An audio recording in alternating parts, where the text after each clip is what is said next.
చెప్పా వైసీపీ వ్యతిరేక ఓటు చీలనివ్వను. ఆయన జైల్లో ఉన్నప్పుడు చెప్పా నేను మీకు అండగా నిలబడతాను, మనందరం కలిసి ముందుకు వెళ్తున్నామని. అదే చేశాను. నేను ఎన్డీఏ కుటుంబంలో ఉన్నాను. మొదటి భాగస్వామి నేను. తెలుగుదేశం పార్టీ లేదు. నేను ఢిల్లీలో నాయకుల్ని కన్విన్స్ చేసి దేనికి కన్విన్స్ చేయాల్సి వచ్చింది? కేంద్రం సహకారం లేకపోతే కొన్ని పనులు మనం చేసుకోలేం. మన నీటి ప్రాజెక్టులు ఆగిపోయినాయి. వాళ్ళు కూర్చోబెట్టి రివర్స్ టెండరింగ్ అని చెప్పి రకరకాల పిచ్చి పనులు చేశాడు జగన్. ఇవన్నీ మనం తిరిగి స్టార్ట్ చేసుకోవాలంటే కేంద్ర సహకారం లేకపోతే ఏ పనులు అవ్వం. నరేంద్ర మోదీ గారికి నేను వివరించాను, అమిత్ షా గారికి వివరించాను, నడ్డా గారికి, జాతీయ స్థాయి నాయకులందరికీ వివరించి మీరు రావాలి, మీరు మీ బ్లెస్సింగ్స్ కావాలి, మీ ఆశీర్వాదం కావాలి, కలిసి వెళ్తామంటే అందరూ వచ్చి మనస్ఫూర్తిగా ఈ రోజున అండగా నిలబడ్డారు. ఈ రోజున మనం చాలా బలంగా తీసుకెళ్దాం. మన కూటమి మీ దృష్టికి తీసుకొస్తున్నాం. మన కూటమి చాలా బలంగా ప్రభుత్వాన్ని ఏర్పాటు చేస్తున్నాం. వైసీపీ ఓడిపోతుంది. వైసీపీ అవినీతి కూటమిని బదులు పట్టేస్తున్నాం. ఇందాక దారిలో మన యువత ఆ ఫ్యాన్ ని బైక్ కట్టుకుని ఈడ్చుకుని వస్తా ఉన్నారు. 2 రెక్కలు దిగిపోయి ఉన్న ఒక్క రెక్కల్ని ఆ ఒక్క రెక్కని పట్టుకొని తీసుకొస్తున్నారు.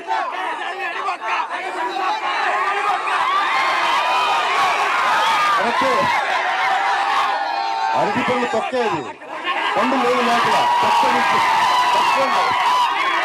అరటి పళ్ళు తొక్క ప్రభుత్వాన్ని తీసి ఎలక్షన్ లో చట్టబట్టలో పడేద్దాం.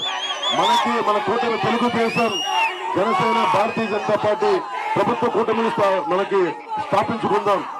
నేను ఒక్కొక్క తెలుగుదేశం నాయకులను అడుగుతున్నా, మీరు నాకు సహకారం ఇవ్వండి. ఒక్కొక్క తెలుగుదేశం నాయకుల్ని వర్మ గారిని అడిగాను. నేను పిఠాపురంలో పోటీ చేస్తుంటే ఒకటే అడిగాను, వర్మ గారిని ఒకటే అడిగాను. మన ఆఫీస్కి వస్తే వర్మ గారు, నేను ముందు మీ ఇంటికి వచ్చి నేను మీ సహకారం తీసుకొని మీ సపోర్ట్ తీసుకోకుండా నేను బయటికి వెళ్ళను. నేను పార్టీ అధ్యక్షుడు అయినప్పటికీ కూడా, నాకు చంద్రబాబు గారితో సత్సంబంధాలు ఉన్నప్పటికీ కూడా స్థానికంగా బలవంతుడు ఈయన. ఆయన నేను గుర్తించాను.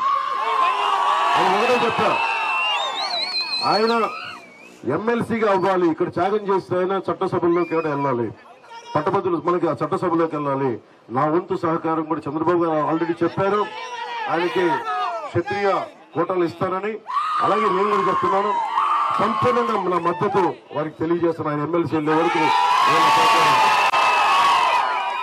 ఒకటే కాదు, తెలుగుదేశం కార్యకర్తలకి, నాయకులు కూడా చెప్తున్నాం, జనసేన వేరు కాదు, తెలుగుదేశం వేరు కాదు, భారతీయ జనతా పార్టీ వేరు కాదు. 175 స్థానాల్లో మనకి భారతీయ జనతా పార్టీ పోటీ చేస్తుంది. మేము అలాగే ఆలోచిస్తున్నాం.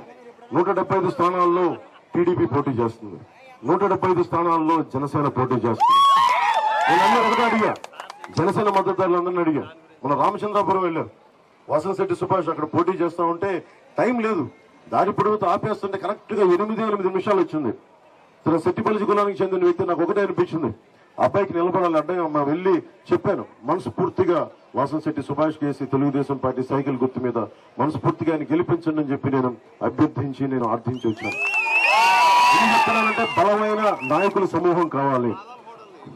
అలాగే ఎందుకంటే కేంద్ర ప్రభుత్వ సహకారాలు ఇవన్నీ ఎందుకన్నానంటే, మనకి పురుషోత్తంపట్నం ప్రాజెక్టు పూర్తి కావాలి, మన సాగునీరు అవసరాలు తీరాలి. శుద్ధగడ మొత్తం 5 నియోజకవర్గాల నుంచి సమస్యలు. ప్రతిసారి నేను ప్రతి ఊర్లో ఉన్న రైతాంగాన్ని చెప్తా ఉన్నా, శుద్ధగడ్డకు కానీ మనకి ముఖ్యంగా మన ఏలూరు కూడా సమస్య ఉంది, పురుషోత్తంపట్నం ఉంది. ప్రతి చిన్న ప్రాజెక్టులు అన్నిటికీ మూలాధారం పోలవరం అయిపోయింది. పోలవరం కొన్ని పూర్తి చేసే తప్ప కొన్ని అయ్యేలా లేవు. నేను ఆలోచిస్తుంది ఏంటంటే, చంద్రబాబు గారు కూడా చెప్తుంది, ముందు మినీ అర్జెంట్ ఇరిగేషన్ ప్రాజెక్ట్స్ ఏమున్నాయో, తక్కువ బడ్జెట్ తో ఏమి పూర్తి అయిపోతాయో వాటి మీద వాటి మీద దృష్టి పెడదాం. అది చాలా అవసరం. ఉదాహరణకి మనం ఉత్తరాంధ్ర తోటపల్లి రిజర్వాయర్, కొన్ని చోట్ల మినీ రిజర్వాయర్లు 5 కోట్లు 10 కోట్లు అసలు పంప్ హౌస్లు మెయింటైన్ చేయట్లా, కనీసం గ్రీజు ఖర్చులు ఇవ్వట్లా. నేను కౌలు రైతుకి ఒక్కొక్కరికి ₹1,00,000 ఇచ్చినవాడిని నా సొంత డబ్బు. మీ అందరూ కనుక రైతాంగాన్ని చెప్తున్నా, నన్ను చూడగానే యువతతో వెళ్ళిపోతాడో యువత ఉంటాడు అనుకుంటారు. మన ఫస్ట్ తప్పది. నేను ముందు రైతు బిడ్డను. నేను అన్నం పెట్టే రైతుకి గౌరవం ఇచ్చిన తర్వాత ఏదైనా అలాంటి రైతుకి అన్నం పెట్టే ఆదుకునే మా మహిళలకి, మా ఆడపడుచులకి మేము అండగా ఉంటామని తెలియజేసుకుంటూ యువతకు ఉపాధి అవకాశాలు కల్పించారు.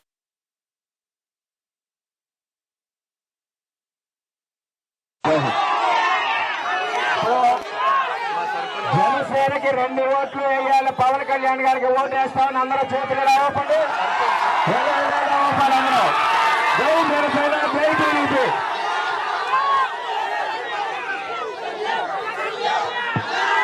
ఓటు అడగడం మర్చిపోయాను. అలా కాదు, ఎమ్మెల్యే అభ్యర్థి అడగాలి కదా ఓటు. నేను అడుగుతా, అడగండి అమ్మాయినా పెట్టదంటారు, అడగండి అమ్మాయినా పెట్టదంటారు. నేను అడుగుతున్నా, మీరు నా మాతృపూర్తి స్థానంలో ఉన్నారు. నన్ను పిఠాపురం ఎమ్మెల్యే అభ్యర్థిగా మీ అమూల్యమైన ఓటు వేసి గెలిపించమని కోరుకుంటున్నాను.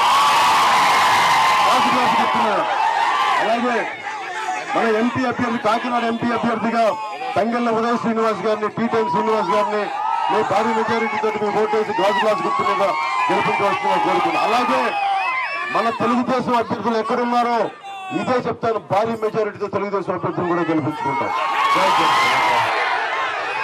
2 ఓట్లు ఎంపీ ఎమ్మెల్యే గ్లాసు గుర్తుకే వేయాలి.